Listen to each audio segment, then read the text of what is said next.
Welcome to MK7 TV.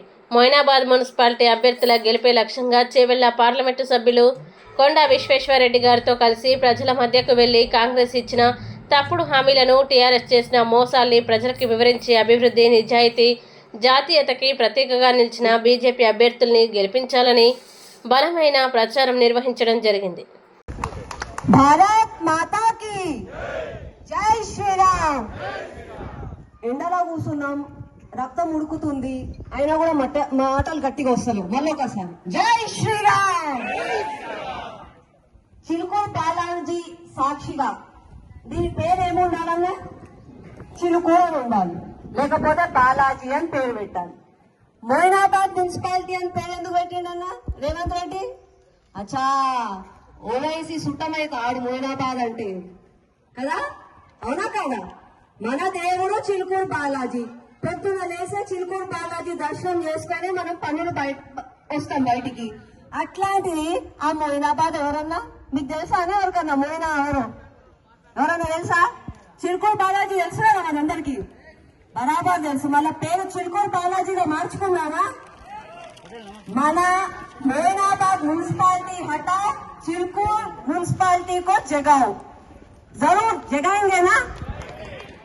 ఇప్పుడు అందరం ఎందుకు వచ్చినామన్నా?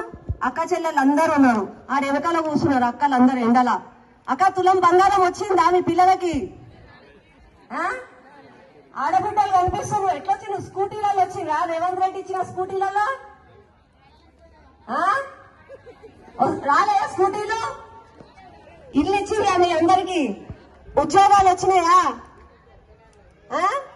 మళ్ళీ ఎందుకు వేద్దాం ఓటు కాంగ్రెస్ కి? మళ్ళీ వేస్తారా ఓటు? 2500 రూపాయలు పెన్షన్ వచ్చిందా మీ అందరికి? మళ్ళీ వేస్తారా ఓటు కాంగ్రెస్ కి?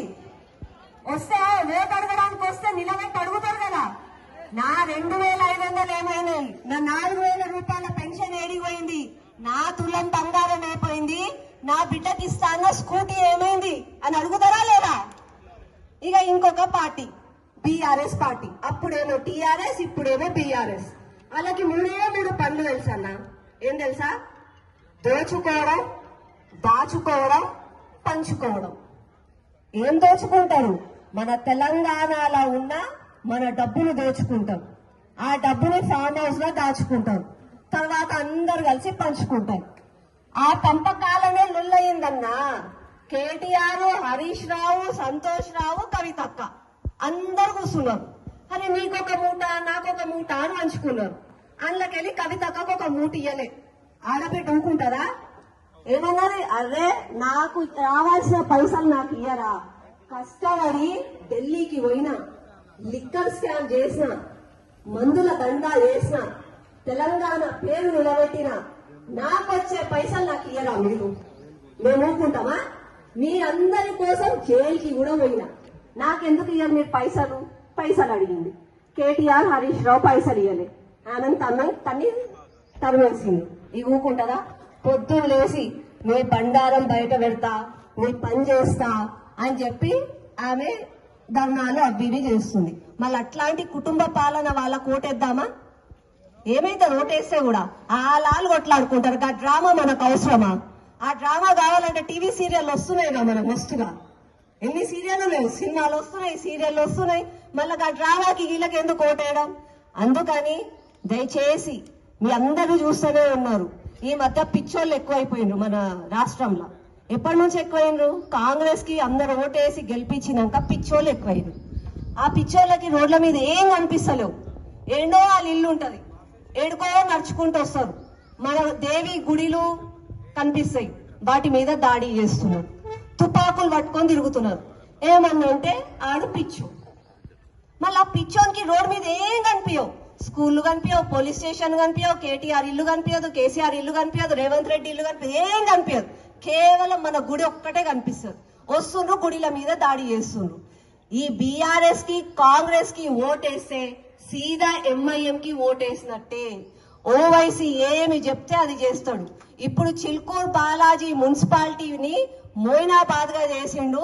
రేపు చిల్కూరు బాలాజీ గుడి మీద దాడి చేసినా కూడా ఆశ్చర్యం లేదు.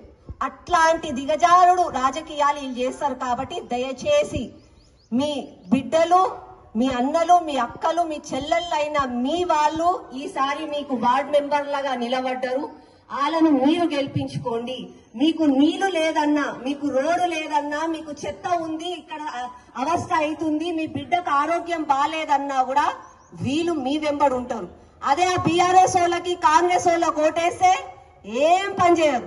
ఒకరేమో ఫామ్ హౌస్ లో ఉంటారు, ఒకరేమో మూటలు పట్టుకొని ఢిల్లీకి పోతాడు. అట్లాంటి వాళ్ళు మనకు అవసరమా? ఈసారి దయచేసి బీజేపీ అభ్యర్థులను గెలిపించుకోండి.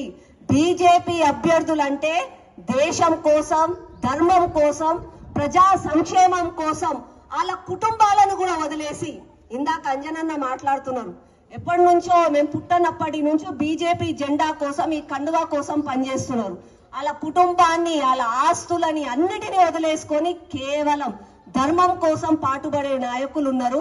అట్లాంటి వాళ్ళని గెలిపించుకోండి. మీ భవిష్యత్తును కాపాడుకోండి. కేవలం ఇది 5 రోజుల ముచ్చట కాదు. ఆడ చిన్న చిన్న పిల్లలు ఉన్నారు. ఆ బుడ్డోళ్ళ జీవితం బాగుండాలి అని అంటే మీ ఓటు కమలం పువ్వుకే పోవాలి.